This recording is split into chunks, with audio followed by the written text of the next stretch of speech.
अस्सलाम वालेकुम dear student, कैसे हैं आप सब लोग? खैरियत से हैं? ठीक ठाक हैं? मैं Salim Mohammad teaching licence test preparation के हवाले से आपकी खिदमत में हाजिर हूँ। हमारे फ्रेश सेशन का आगाज़ हो चुका है और आप मुझसे क्लासेस के बारे में और ऑनलाइन क्लासेस के बारे में या दीगर डिटेल्स के बारे में आप मुझसे इस नंबर पे रब्ता कर सकते हैं। चलें जी, तो स्टार्ट करते हैं। हमारे पास जो आज का हमारे पास सेशन है वो है हमारे पास क्लासरूम असेसमेंट टॉपिक्स के सीआरक्यू प्रैक्टिस करना। और जिन सीआरक्यू के आज हम प्रैक्टिस करेंगे वो टॉपिक्स हैं हमारे पास परफॉर्मेंस बेस्ड असेसमेंट। इसको जो हमने पिछले सेशन में कवर किया था, कुछ सवालात इससे हम जो है वो प्रैक्टिस करेंगे। कुछ हम रूब्रिक्स के हवाले से करेंगे।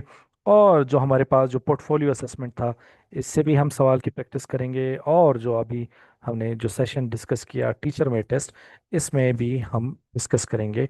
तो चलें जी, सीआरक्यू बनाना और सीआरक्यू को अच्छी तरह से लिखना, ये इस पे हम डिस्कशन करते हैं कि कैसे बनते हैं। तो आपके पास मैं स्ट्रांगली रिकमेंड करूंगा कि आपके पास इस वक्त एक पेंसिल पेन और कोई नोटबुक हो, ताकि आप जल्दी से जो है वो दो तीन पॉइंट्स जिसको ब्रेनस्टॉर्मिंग कहते हैं या आउटलाइन जिसको हम बनाना कहते हैं, वो तरीके से आप बनाना सीखेंगे। ठीक है, तो चलिए जी स्टार्ट करते हैं। सबसे पहले हमारे पास है सीआरक्यू नंबर 1। इसको डिस्कस करते हैं। अच्छा जी, explain how portfolio assessment helps in tracking a student progress over time. ठीक है, दोबारा सुनते हैं, पहले सवाल को समझते हैं। हमारे पास सवाल क्या कह रहा है, सवाल हमसे क्या कह रहा है। Explain how portfolio assessment helps in taking a student progress over time. जो पोर्टफोलियो असेसमेंट है, जिसको हमने उस दिन डिस्कस किया कि एक ट्रेडिशनल असेसमेंट होती है जिसमें हम सिर्फ सफ़े पे सॉरी शीट्स पे उसका आंसर लिख के रिटर्न पे लिख के जो है उसके किस्मत का फैसला करते हैं या उसके फ्यूचर जो है पास या फेल का फैसला करते हैं। यहाँ पे हमारे पास जो पोर्टफोलियो असेसमेंट थी, यानी कि हम उसके collection of work, homework, quizzes, assignments और दूसरे एक्टिविटीज़ हैं, वो अपने पास रखते हैं।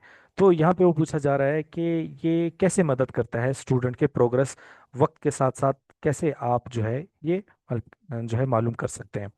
तो जी डियर स्टूडेंट, कोई से 3 से 4, इसके हमने बहुत सारे वर्क हैं, कोई से 3 से 4 आप अपने जहन में सोचेंगे और फिर जो है उसी से हम फिर ड्राफ्ट बनाएंगे और उसको डिस्कस करेंगे। ठीक है, तो यहाँ पे जैसे मैंने आपको पहले कहा कि मेन आइडियाज़ में हम 3 से 4 पॉइंट जो है इम्पोर्टेंट वो लिख लेंगे और उसमें शॉर्ट लिस्टिंग भी कर लेंगे अगर हमारे पास ज़्यादा है।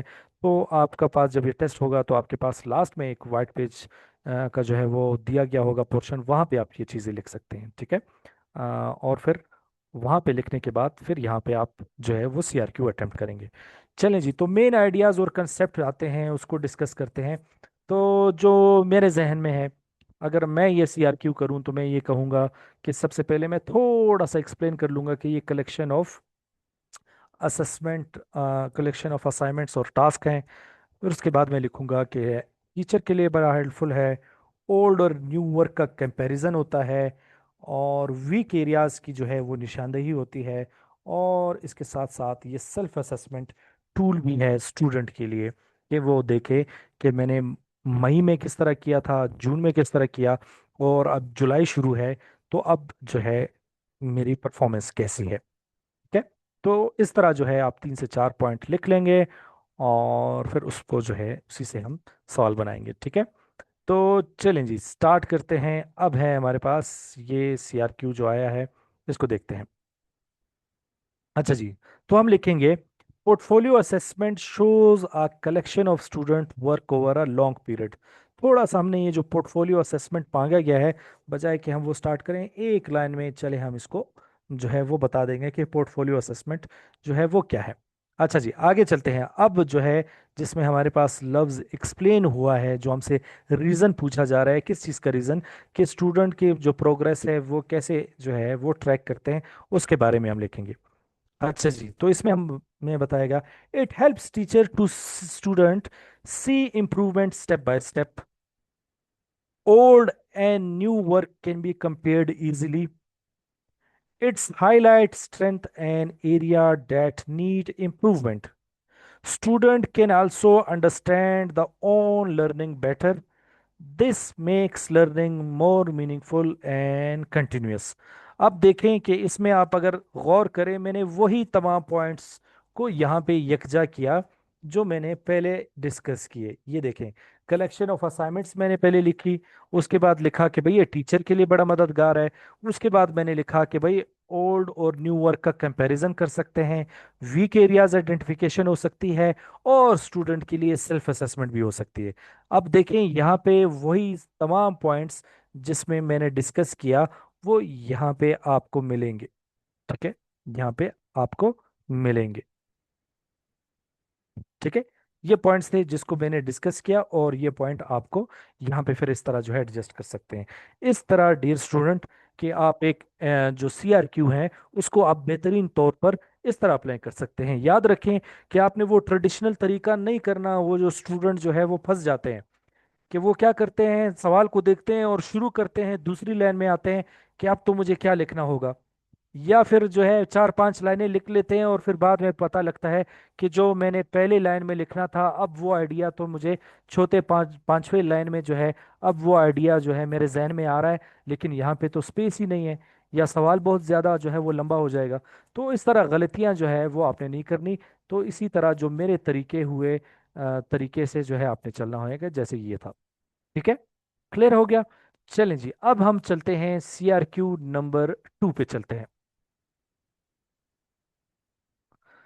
चलें जी, CRQ नंबर 2 है, what is show case portfolio and explain its main purpose. अब देखें कि यहाँ पे सवाल जो CRQ में पूछा जा रहा है, एग्जामिनर पहले आपसे दो चीजें पूछ रहा है। एक चीजें ये पूछ रहा है कि आपको क्या शॉर्ट शोकेस पोर्टफोलियो का पता है या नहीं पता।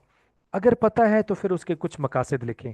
तो इस तरह जो क्वेश्चन में हम क्या करेंगे, ये जो शोकेस पोर्टफोलियो है ये सिंपल 1 से 2 लाइन तक, नॉट मोर देन 2 लाइन्स, 1 या 2 लाइन में हम सिंपल इजी वर्ड्स में बता देंगे कि शोकेस पोर्टफोलियो ये होता है। बाकी जो हमारे पास जो 70 to 80% जो क्वेश्चन के जो पॉइंट्स हैं, वो फिर हम एक्सप्लेन इट्स मेन पर्पस में जो है वो उस पे आर्गुमेंट्स लिखेंगे। समझ आ गया कि यहाँ पे हम सिर्फ सवाल का 10% जो है वो लिखेंगे, 1 से 2 लाइन। यहाँ पे हम जो है सवाल के 90% वाला कंटेंट यहाँ पे लिखेंगे। क्लियर है? ठीक है, चलें जी, आपके जहनों में जो आ रहे हैं पहले वो लिखें और देखें कि क्या है। अच्छा जी, तो यहाँ पे हम बताते हैं कि भाई कलेक्शन ऑफ बेस्ट वर्क है। ये मैं लिखूंगा सबसे पहले पॉइंट में, क्योंकि मैंने शोकेस पोर्टफोलियो पूछा गया है, मैं वो लिखूंगा पहले। तो मैंने ये जो है डिसाइड कर लिया कि पहले मैं ये चीज़ लिखूंगा। दूसरे में ये लिखूंगा कि भाई इसमें बच्चों की स्किल्स और असाइनमेंट जो है वो रखी जाती हैं। टीचर के लिए बड़ा हेल्पफुल है, क्योंकि टीचर को पता चल जाता है इसकी एक्सपर्टीज किधर है, इसका इंटरेस्ट किधर जा रहा है। और जो शोकेस एवेल्युएशन है उसके लिए जो है वो फैसला साजी जो है वो होती है कि बच्चे का आगे मुस्तकबिल कैसे होगा। ठीक है, अब देखें इस तरीके से जो है वो पता चल जाता है। ठीक है, तो लिहाजा मैं ये 4 पॉइंट यूज करूंगा। ठीक है, आप भी जो है वो यूज कर सकते हैं जो आपके जहन में आ रहा है। अब मैं इन्हीं 4 पॉइंट्स, याद रखें, इन्हीं 4 पॉइंट्स को इसी तरह तरतीब में रख के जो है वो आंसर लिखूंगा भी। चलें जी, तो स्टार्ट करते हैं।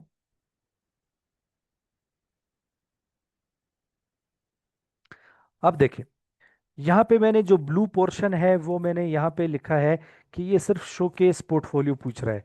जैसे मैंने पहले कहा था कि ये सिर्फ 10% ऑफ द क्वेश्चन जो है वो दिखाएगा, बाकी जो 90% फोकस होगा हमारा वो इस एरिया पे होगा। ठीक है, तो यहाँ पे आपको सवाल का कंटेंट भी आपको नजर आ रहा होगा कि पहला सिर्फ पहली लाइन पे है, बाकी जो हमारे पास जो 4 लाइनें हैं वो एक्सप्लेन इट्स मेन पर्पस पे हैं।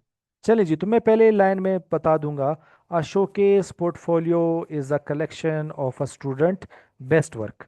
ये वाला पोर्शन मेरा मुकम्मल हो गया। अब आते हैं सेकंड पोर्शन पे, जहाँ पे लिखा गया है कि इसके जो है वो बुनियादी मकसद क्या है वो देते हैं। तो मैं अब इसके आगे आर्गुमेंट्स लिखूंगा। याद रखें, मैंने वही पॉइंट्स जो पहले लिखे थे, जो मैंने 4 या 5 पॉइंट लिखे थे, उसी को मैं जो है यहाँ पे एक्सप्लेन करूंगा। It is use to show achievement in skills. अब देखिए, ये अचीवमेंट इन स्किल्स में मैं आपको दिखाऊं, ये देखिए यहाँ पे मैंने क्या लिखा था। एक एरिया CRQ, सॉरी। ये देखें, मैंने स्किल्स एंड, अब ये याद रखें, स्किल्स एंड असाइनमेंट लिखा था, फिर हेल्पफुल फॉर टीचर लिखा था, फिर यूजफुल एवेल्यूशन लिखा था। अभी देखें यहाँ पे, अब मैं लिख रहा हूँ, it is use to show achievement and skills, it helps teachers and others to see student performance, it often used during presentation or final evaluation। ठीक है, it's main purpose is to highlight success and talent. अब देखिए, मैंने तमाम इसमें cover कर लिए। अब जो क्वेश्चन का क्राइटेरिया था, शोकेस पोर्टफोलियो भी और आर्गुमेंट्स भी, वो मैं सारा इस तरह कवर कर लेता हूँ। इस तरह आपका ये CRQ भी जो है वो बेहतरीन तौर पे आ जाता है। अब जो है एग्जामिनर जो है वो आपको 5/5 मार्क्स जो है वो इसको अवार्ड करेगा, क्योंकि ये हर लिहाज से ये मुकम्मल है, CRQ जो है वो बन गया है। ठीक है, चलें जी, अब हम आते हैं CRQ नंबर 3 में आते हैं। CRQ नंबर 3 है हमारे पास, डिफाइन अ वर्किंग पोर्टफोलियो। ये भी उसी तरह है, ठीक है, ये भी उसी तरह है जैसे हमने किया है, लेकिन इसमें थोड़ा जो है क्वेश्चन का हवाले से कुछ आर्गुमेंट्स डिफरेंट होंगे। आगे क्वेश्चन है, explain its main role in learning. Okay, अब ये जो मेन रोल इन लर्निंग है, और इससे जो पहले जो सवाल था कि इसके ऑब्जेक्टिव्स क्या हैं, तो सिर्फ जो है इसके लफ्ज़ों के हेर फेर में आपने नहीं जाना। Explain its role in learning, वो भी वही पूछ रहा है जो पिछले क्वेश्चन में पूछा गया था कि मेन पर्पस क्या है शोकेस पोर्टफोलियो का। तो दोनों एक ही चीज़ है, ठीक है, कि भाई उसका मेन पर्पस क्या है और उसका रोल क्या है लर्निंग का। दोनों एवेल्युएशन के लिए यूज होते हैं, दोनों फीडबैक के लिए यूज होते हैं, दोनों जो है असेसमेंट के लिए यूज होते हैं, और दोनों पोर्टफोलियो हैं, तो लिहाजा इसमें एक खास फर्क नहीं है। तो आपने सिर्फ इससे जो है वो कंफ्यूज नहीं होना। चलें जी, अब मैं क्या करूंगा, सबसे पहले पोर्टफोलियो जो है यहाँ पे मैं बताऊंगा कि भाई ये स्टूडेंट वर्क है। इसकी डेफिनेशन होगी कि कोई भी स्टूडेंट का वर्क जो प्रोसेस में हो, जो वो काम कर रहा हो, ठीक है, उसका रिकॉर्ड। और मैं बताऊंगा रोल इन लर्निंग के हवाले से। अब ये पोर्शन यहाँ से शुरू होता है, तो मैं कहूँगा कि भाई इसमें असाइनमेंट्स होती हैं, क्लास एक्टिविटीज़ होती हैं जिससे टीचर को पता चलता है, लर्निंग प्रोग्रेस पता चल रहे होते हैं कि बच्चा जून में किस तरह था, जुलाई में किस तरह था। टीचर को फीडबैक मिल रहा होता है कि आगे जा रहा है बच्चा या पीछे जा रहा है, और ये कंटिन्यूअस लर्निंग की तरफ इशारा है क्योंकि ये वर्किंग है। तो इस तरह 4 से 5 पॉइंट में यहाँ पे लिख के और फिर जो है वो CRQ जो है वो लिखूंगा। ठीक है, चलें जी, अभी हम इसी के पॉइंट्स को यूज करते हुए ड्राफ्ट बनाते हैं। अच्छा जी, अब है हमारे पास, A working portfolio contains all type of student work. It includes drafts, assignment and class activities। तो यहाँ पे देखें, अब जो क्वेश्चन का जो पहला पोर्शन है ब्लू में, जो पूछा गया है कि भाई वर्किंग पोर्टफोलियो क्या है, तो मैं बता दूंगा कि भाई इसमें तमाम चीज़ें जो स्टूडेंट की होती हैं, जिसमें वो ड्राफ्ट है, असाइनमेंट्स हैं, क्लास एक्टिविटीज़ हैं, जो वर्किंग है, याद रखें लफ्ज़ यहाँ पे वर्किंग है, ठीक है। तो ये है, तो जैसे मैंने पहले कहा था कि इस पोर्शन में जो आप पहला सेक्शन है, तो इसमें आपने ज़्यादा से ज़्यादा 1.5 लाइन या 2 लाइन लिखनी है, नहीं तो आप 1 लाइन में भी इसको लिख सकते हैं। ये हो गया। अब दूसरा क्वेश्चन जो पूछा जा रहा है जो है वो है रोल इन लर्निंग। अब मैं यहाँ पे आर्गुमेंट्स दूंगा, तो मैं कहूँगा it shows the learning process, not just final result. हम सिर्फ फाइनल रिजल्ट पे फोकस नहीं करते, हम देख रहे होते हैं कि बच्चा वक्त के साथ साथ कैसे कर रहा है। Teacher can check progress regularly. Teacher जो है ये वर्किंग पोर्टफोलियो से अंदाज़ा लगा सकता है कि बच्चे में बेहतरी आ रही है या नहीं आ रही। Student can improve their work over time. Student जब अपना पोर्टफोलियो देखता है उसको भी समझ आ रहा होता है कि मैं कैसे इम्प्रूव कर रहा हूँ। It helps in continuous learning and development. तो लिहाजा ये मदद करती है कि जो लर्निंग और डेवलपमेंट है वो कंटिन्यूअस हो रही है, जारी अमल है। ये हो गया हमारे पास dear student CRQ number 3। Clear है, चले जी, अब हम आते हैं CRQ नंबर 4 की जानिब चलते हैं। अच्छा जी, अब यहाँ पे हमारे पास पूछा गया है कि एनालिटिकल रूब्रिक क्या है। तो इसका मतलब ये है कि हम पहले 1 2 लाइन एनालिटिकल रूब्रिक पे लिखेंगे, और उसके बाद है हाउ इज़ इट यूज़फुल कि ये क्यों कारआमद है, फिर उसके आर्गुमेंट्स लिखेंगे, 3 से 4 आर्गुमेंट्स लिखेंगे। तो इसका भी वही पैटर्न होगा डियर स्टूडेंट, जब इस तरह सवाल होते हैं कि जब आपसे दो चीज़ें पूछी जाती हैं, पहले में सिर्फ आपने उसके एक लाइन या 2 लाइन में डिफाइन करना होगा, बाकी जो है आपने उसमें फिर आर्गुमेंट्स देने होंगे। तो इस सवाल को मैं अटेम्प्ट करने के लिए जो करूँगा वो इस तरह करूँगा कि मैं कहूँगा कि भाई एनालिटिकल रूब्रिक जो है वो तो एक स्कोरिंग गाइड है। ठीक है, तो ये इसकी डेफिनेशन आ जाएगी। अब जो इसका सेकंड पोर्शन है कि ये यूज़फुल क्यों है, तो मैं कहूँगा कि भाई मार्क्स डिस्ट्रीब्यूट होते हैं पार्ट्स में, स्किल्स और क्राइटेरिया इसमें चेक्स होता है। ठीक है, फीडबैक जो है वो हम देते हैं, और लर्निंग प्रोसेस जो है वो जो है इसमें कंटिन्यू होती है, और अच्छी जो है फीडबैक स्टूडेंट को मिलता है। ठीक है, चलिए जी, अब इन्हीं आइडियाज़ को हम जो है वो CRQ से इसको डेवलप करते हैं। चले जी,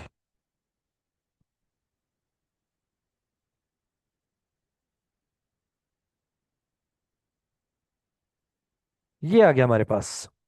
N analytical rubric is a scoring guide that break answer into different parts. तो ये हमारे पास ये पहला पोर्शन आ गया इसका कि भाई एनालिटिकल रूब्रिक हमारे पास एक स्कोरिंग गाइड है कि जिसमें हम आंसर के छोटे छोटे हिस्से कर लेते हैं, और हर मार्क्स को जो है वो अवार्ड दे देते हैं।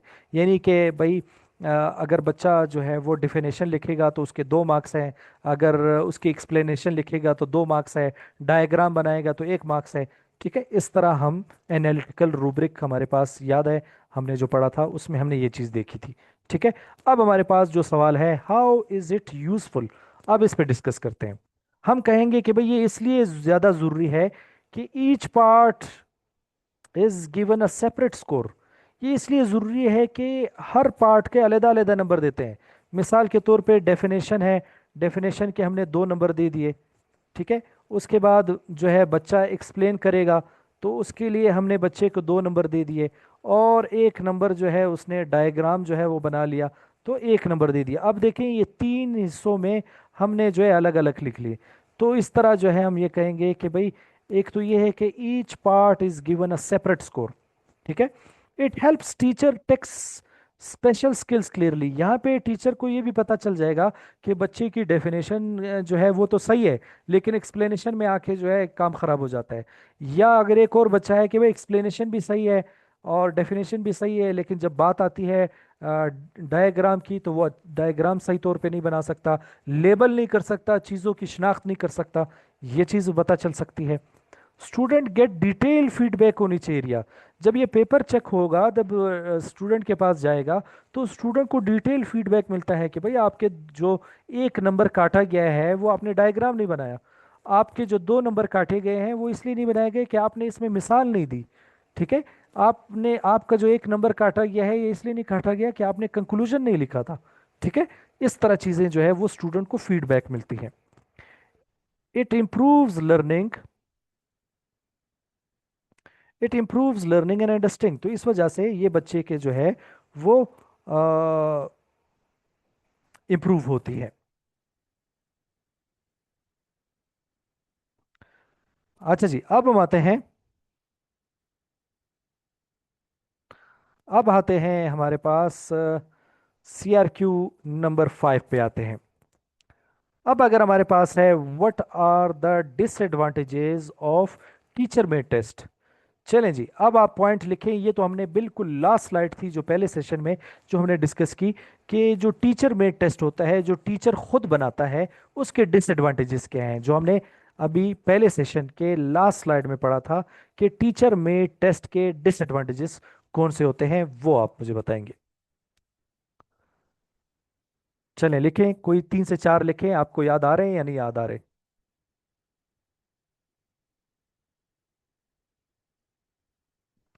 चलें जी, तो हम ये कहेंगे कि टीचर में टेस्ट जो है वो स्टैंडर्डाइज नहीं होते। मैं कहूँगा कि भाई उसका स्टैंडर्ड नहीं होता। ठीक है, सवालात के जो मयार है वो सही नहीं होते। फिक्स्ड फॉर्मेट नहीं है, जैसे कि बोर्ड के जो एग्ज़ाम होते हैं कि पहले MCQ, उसके बाद शॉर्ट आंसर, और उसके बाद CRQ या ERQ लिए जाते हैं, ये नहीं है फिक्स फॉर्मेट। कभी टीचर ने जो है क्विज ले लिया, कभी इसके टीचर ने कोई ओरल टेस्ट ले लिया, रिलायबल नहीं है। ठीक है, ये आ सकता है। नहीं, डिसएडवांटेजेस हम पूछ रहे हैं, आप एडवांटेजेस मुझे बता रहे हैं।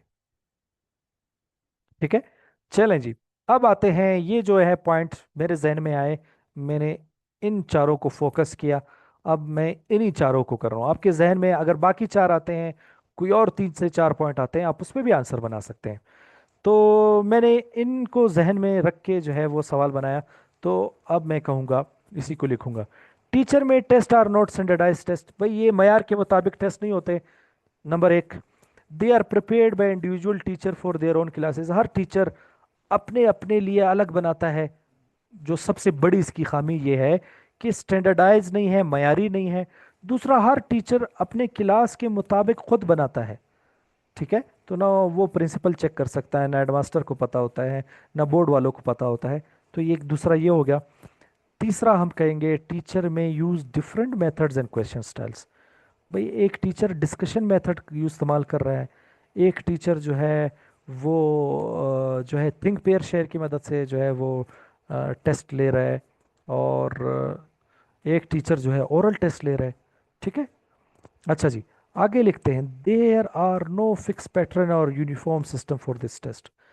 इसकी अलग जो खामी, बाकी जो खामी है वो ये है कि भाई इसका कोई फिक्स पैटर्न नहीं है। कभी एमसीक्यू ले रहा है, हो सकता है वो ट्रू फॉल्स ले रहा है, ट्रू फॉल्स। हो सकता है वो बोर्ड के एग्जाम में भी ना पूछा जा रहा हो ट्रू फॉल्स, लेकिन यहाँ पे वो ले रहा है। Because their quality may vary from one teacher to another. तो यहाँ पे टीचर की जो है वो क्वालिटी दूसरे टीचर से अलग हो जाती है, इसलिए भी ये मयारी टेस्ट नहीं है। So the test are not considered for reliable for comparison at larger level.